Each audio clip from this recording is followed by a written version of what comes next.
Manong Chef Dar Mushroom Chicken Adobo Recipe. Mapagpalang araw sa bawat isa. Ang ating menu ngayon ay tinawag kong Mushroom Chicken Adobo Recipe. Ito po yung ating mga sangkap.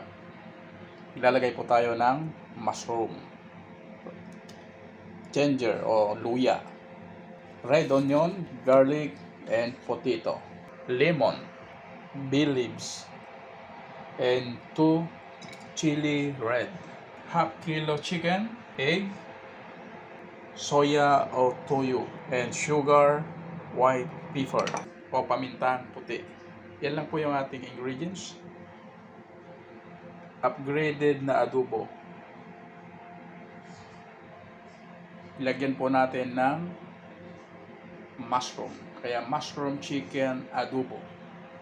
Spicy. Unang mga ingredients ay kailangan po natin ng garlic, sibuyas, luya, yung ating mushroom. Kailangan po natin i-upgrade yung lahat ng ating mga menu ni Manong Chef Dar. So, kailangan ko po ng mushroom sa ating pag-upgrade sa ating mga niluluto.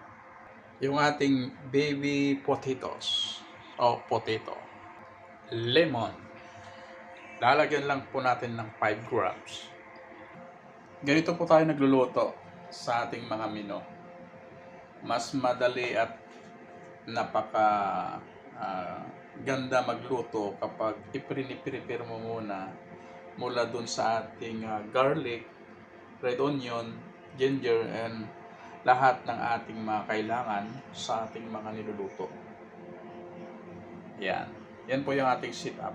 Mula dun sa white pepper o paminta na white, brown sugar, soya, egg, chicken, oil, at mga iba pang mga sangkap, ay napakagandang magluto. Nakasit-up na po ang lahat. Kailangan nating iayos. So, start na po tayo magluto ng ating tinawag na mushroom chicken adobo. Na po, pinapainit po natin.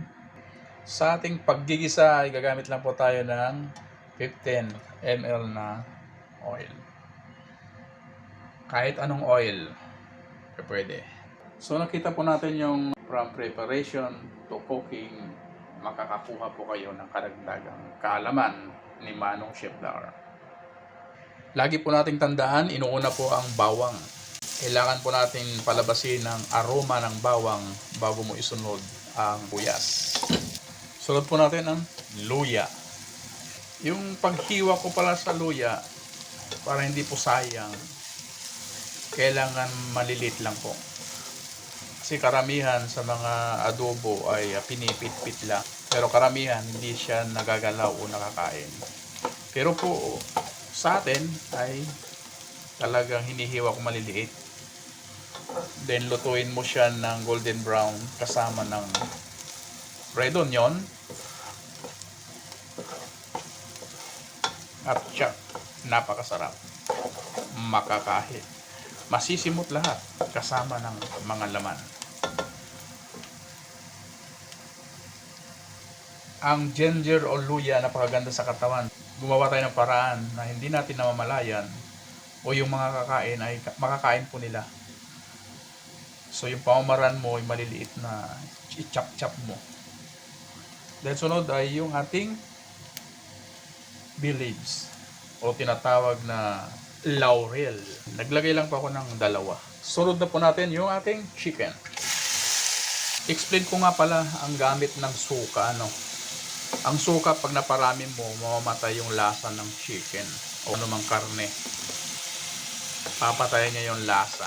Sa akin, pag naglalagay ako ganito karami, mga 5 perasong chicken, ganito kalalaki, nasa half kilo, ang nilalagay ko lang dyan na 0.5 ml. Then lemon, nasa 10 grams. O 10 ml na lemon. Kasi pag nasubrahan mo ng asim o sour, mamamatay yung lasa ng iyong sinahog. Maglalagay tayo ng soya. Yung soya ko nasa 80 ml. Sunod po natin yung brown sugar. Ito yung white pepper.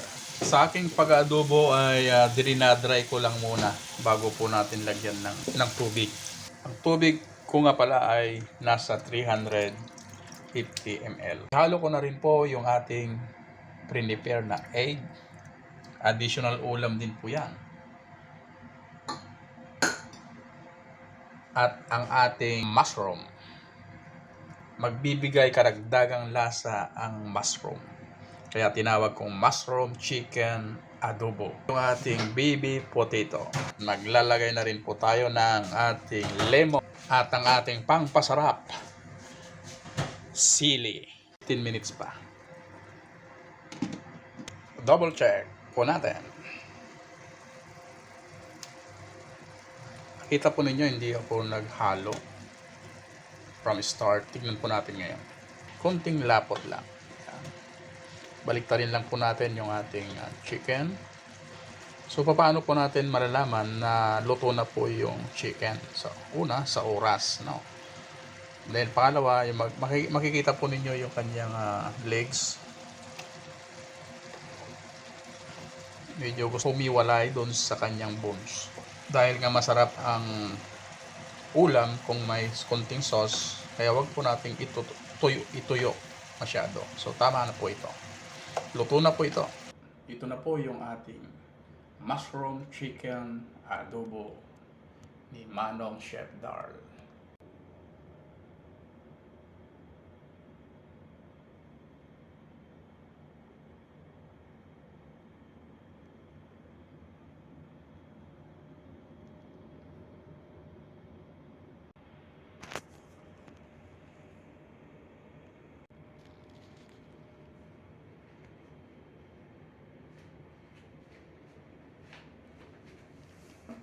Ito na po yung ating mushroom chicken adobo. Maraming salamat sa inyong pag-like, share, and subscribe. God bless.